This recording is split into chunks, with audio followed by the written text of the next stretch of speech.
오나라의 황제인 송건이 막내 아들인 손량을 후계자로 삼은 뒤 얼마 지나지 않아 죽어버려 손량이 9살의 나이에 황제의 자리에 올랐기 때문에 이때부터 오나라는 권신이 권력을 쥐고 흔드는 나라가 되어버립니다. 그리고 그 계보는 제갈각과 손준에 이어서 손침으로 이어지는데, 이번 영상에서는 손침이 권력을 쥐게 되는 과정과 그 최후를 알아보려 합니다. 그럼 시작하겠습니다.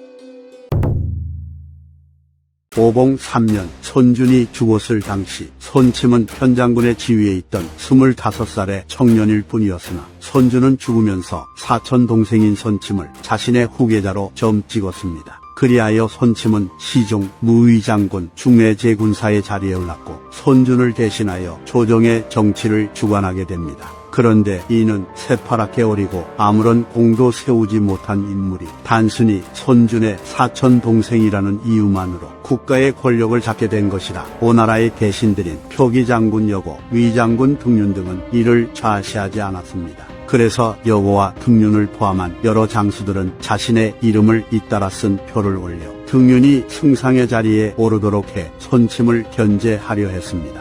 만약 손침이 평범한 인물이었다면 이러한 장수들의 집단 행동에 크게 당황하며 자리에서 물러났겠지만, 그는 오히려 이를 예상했다는 듯이 매우 발빠르게 움직입니다. 따라서 손준이 손침을 자신의 후계자로 삼은 이유는 그가 자신의 가문 사람들 중에서 가장 뛰어난 인물이었기 때문이 아닐까 싶습니다. 손침은 먼저 등륜을 대사마로 임명하고 죽은 여대를 대신해 무창에 머무르도록 하여 여고와 등륜의 사이를 갈라놓으려 했으나, 여고와 등륜은 서로 연락을 주고받으며 함께 손침을 쫓아내려 했기에 이 작전은 실패로 돌아갑니다. 그래서 손침은 곧바로 사촌형인 손료에게 군대를 주어 강도에서 여고를 막도록 했고, 여고와 등륜의 편을 들었던 문음, 유찬, 당자 등의 다른 장수들에게 조서를 내려 여고를 공격하도록 했기에 그들은 황명을 거역할 수가 없어 여고를 돕기는커녕 그를 공격해야 하는 상황에 처합니다. 그리고 손침은 시중 화윤과 중서승 정한을 등륜에게 보내 여고를 공격하라고 말하며 등륜을 한 번 더 포섭하려 했으나, 등륜은 오히려 화윤과 정한을 억류한 뒤 오히려 손침이 난을 일으켰다고 비난합니다. 그리하여 손침은 황제인 손량에게 등륜이 반란을 일으켰다고 아뢰고 장군 유승에게 제후로 봉해주겠다는 약속을 한 다음 병사를 주어 등륜을 공격하도록 합니다. 사실 여고와 등륜은 오랜 기간 고위직에 있으며 많은 신망을 쌓았고 기하에 따르는 병사들도 있었으며 다른 장군들도 여고와 등륜의 편이었기에 여고와 등륜은 승기를 잡을 수 있는 기회가 있었습니다. 특히 등륜이 여고의 군대가 도착하는 것을 기다리고 있었을 때 어떤 이가 등륜에게 병사들을 이끌고 창룡문에 이르도록 권하며, 장수와 병졸들은 공이 나온 것을 보면 필시 모두가 손침을 버리고 공을 따를 것입니다 라는 조언을 했으나, 등륜은 이를 따르지 않고 계속해서 여고를 기다립니다. 그런데 지상 악화와 여러 사정으로 인해 여고는 등륜과 약속한 시간에 도착할 수 없었고, 이렇게 시간이 지체되는 사이에 손침은 가용할 수 있는 모든 병사를 모아 먼저 등륜을 공격해 그의 군대를 괴멸시키고 등륜을 죽여버립니다. 그리고 문음, 유찬, 당자 등은 결국 어쩔 수 없이 황명을 따라 여고를 공격해 체포하려 했기에 여고는 이들에게 포위당한 뒤 자살을 해버렸으니, 이렇게 손침은 매우 빠른 판단력과 실행력으로 자신의 정적들을 모두 격파하고 권력을 손에 쥡니다. 또한 손침은 등륜과 여고의 행동을 용서하지 않고 그들의 삼족을 멸해버립니다.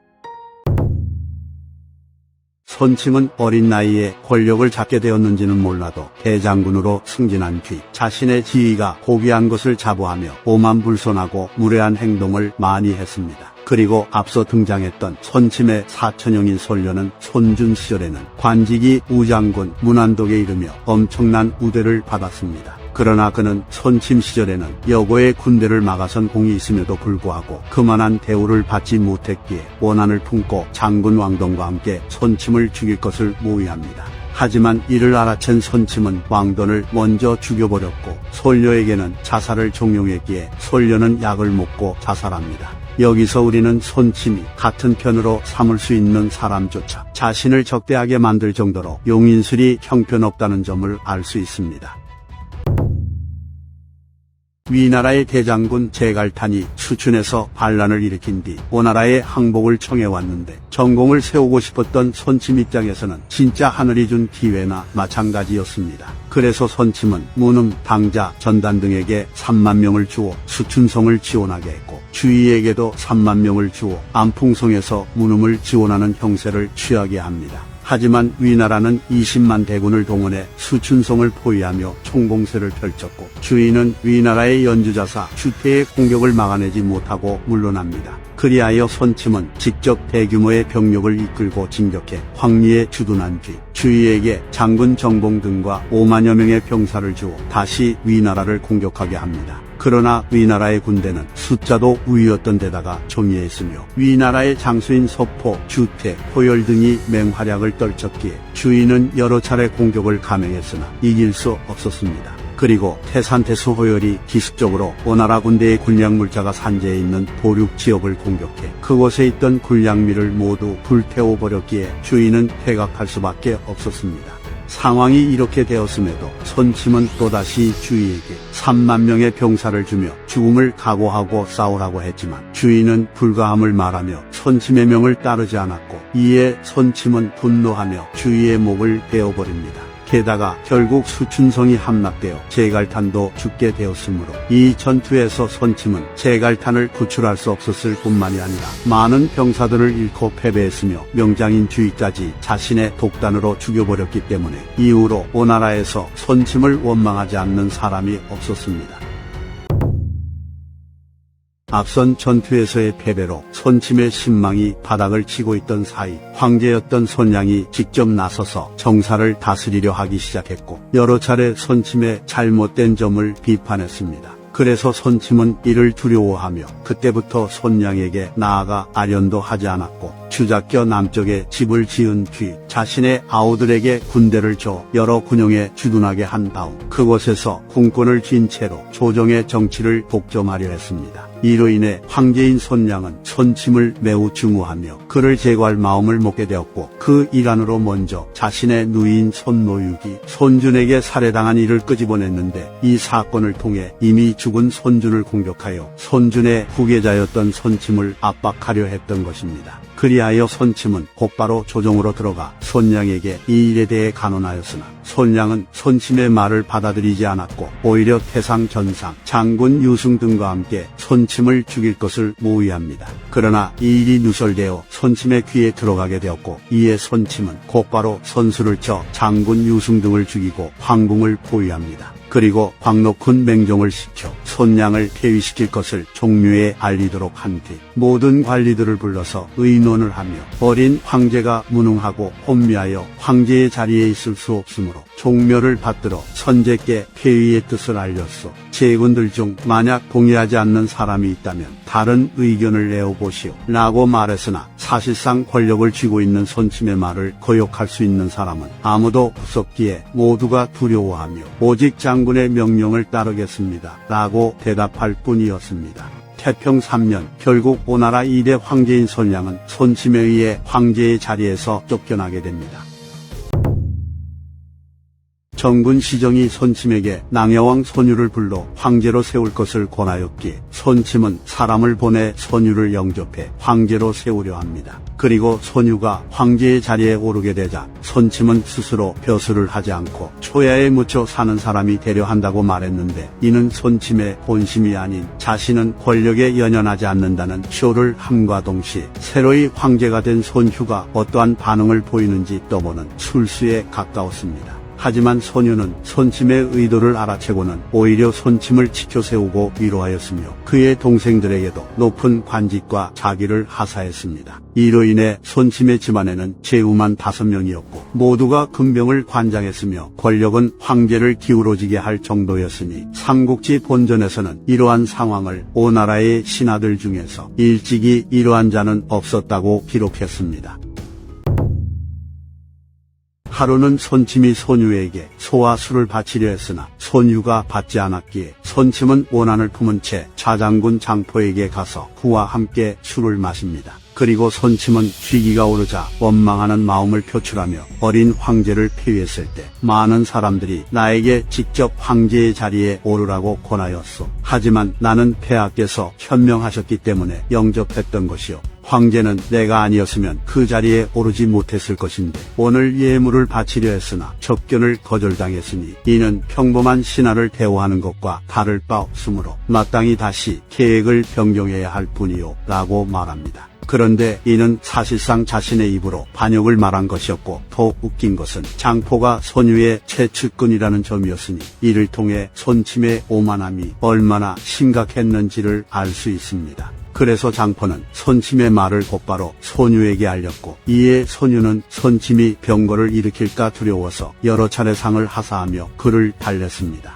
또한 손유는 손침이 원망하는 마음을 품고 있고 황제를 업신여기며 반역을 도모하려 한다는 말을 전하는 자가 있으면 곧바로 체포해 손침에게 넘겨주었는데 상황이 이렇게 되자 손침은 자신이 수도에 있으면 오히려 위험해질 거라는 감정을 느끼게 됩니다. 그리하여 손침은 손유에게 자신이 무창으로 가서 그곳을 지키겠다고 말했는데 손유는 반대하지 않고 이를 허락하며 손침이 지휘하는 정예병 만여 명이 모두 무장을 갖출 수 있도록 해주었습니다. 오력에 따르면 손침이 중서의 난관 2명을 요청하며 이들에게 청주의 군대와 관련된 일을 맡기려 했는데 이를 주관하는 관리가 중서랑은 외부로 나갈 수 없기에 손침의 요구를 들어주면 안 된다고 아뢰었으나 손유는 관리의 말을 듣지 않고 손침이 원하는 바를 전부 들어줍니다. 손침이 무창으로 간 뒤에 장군 위막이 손유에게 손침은 외부에 있으면 반드시 병거를 일으킬 것입니다 라고 조언했고 무의사 시삭은 손침이 반란을 일으키려 한다는 조짐이 있습니다 라고 말했습니다. 그래서 손유는 장포에게 손침을 어떻게 해야 할지에 대해 물었고 이에 장포는 정봉을 추천하며 그와 함께 모의를 하여 손침을 죽일 것을 제안합니다. 영안 5년 12월에 연애 도중에 병고가 생길 거라는 소문이 돌았는데 손침은 이 이야기를 듣고는 불쾌했으나 그날 밤에 큰 바람이 불어 나무가 뽑히고 모래가 날리는 일이 발생했기에 손침은 두려움에 떨었습니다. 그런데 하필이면 그달에 궁궐에서 제사를 지내는 나페가 열렸고 이에 손침은 참석을 해야 했으나 그는 병이 있다는 핑계를 대며 참석을 하지 않으려 했는데 손유는 10여 명이나 되는 사신을 계속 보내며 억지로 손침이 참석하도록 만듭니다. 그리하여 손침은 부득이하게 궁궐로 가기 위한 채비를 갖췄고 이에 부하들이 말리자 손침은 부하들에게 국가에서 여러 차례 명을 내렸으니 거절할 수는 없소. 그러니 미리 병사들을 정돈하여 관부 내에 불을 일으키시오. 그러면 나는 그 틈을 타 빨리 돌아오겠소 라고 말합니다. 그리고 계획한 대로 손침이 궁궐에 도착한 뒤 얼마 되지 않아 밖에서 불이 났고 손침은 곧바로 나가보겠다고 말했는데 손유는 손침에게 바깥에 병사들이 많은데 번거롭게 승상이 나설 필요가 없소이다 라고 대답합니다. 이에 손침은 이상함을 느끼고 곧바로 자리에서 떠나려 했으나 정봉과 장포가 좌우에 눈짓을 하여 그를 포박합니다. 그러자 손침은 머리를 조아리며 원컨대 교주로 귀양을 보내주십시오 라고 뻔뻔하게 말했고 이에 손유는 손침에게 경은 어찌하여 등륜과 여호를 귀양 보내지 않았소 라고 반문합니다. 하지만 손침은 목숨을 부지하기 위해 포기하지 않고 원컨대 관청의 노비로 삼아주십시오 라고 비굴하게 말했으므로 손유는 다시 손침에게 어찌하여 등륜과 여고는 노비로 삼지 않았소 라고 일갈한 뒤 명을 내려 그의 목을 베어버립니다. 이처럼 무소불위의 권력을 휘두르던 손침은 비굴하게 목숨을 구걸하다가 비참한 최후를 맞이했는데 이때 그의 나이 28살이었습니다. 손침의 가문은 삼족이 멸해졌고 손유는 손준과 손침이 동족이라는 것을 부끄러워하여 그들의 본적을 삭제한 뒤 그들을 고준 고침이라고 칭했습니다. 일찍이 손침은 황제인 손량을 폐위한 뒤 자신의 권력이 황제도 교체할 수 있는 수준에 도달했다고 여기며 점점 더 교만해졌고 이는 백성들이 모시는 신을 업신여기는 지경에 이르러 직접 오자서의 사당을 불태우고는 불교 사원까지 파괴했으며 승려들의 목을 베는 잔악한 행동도 저질렀습니다. 정사 삼국지의 저자인 진수는 손준과 손침은 흉악함과 음험함이 차고 넘치니 굳이 논할 가치도 없다 라고 평가했습니다. 이상 삼국지 인물 열전 손침편 마치겠습니다. 시청해주신 휴머님들께 감사드립니다.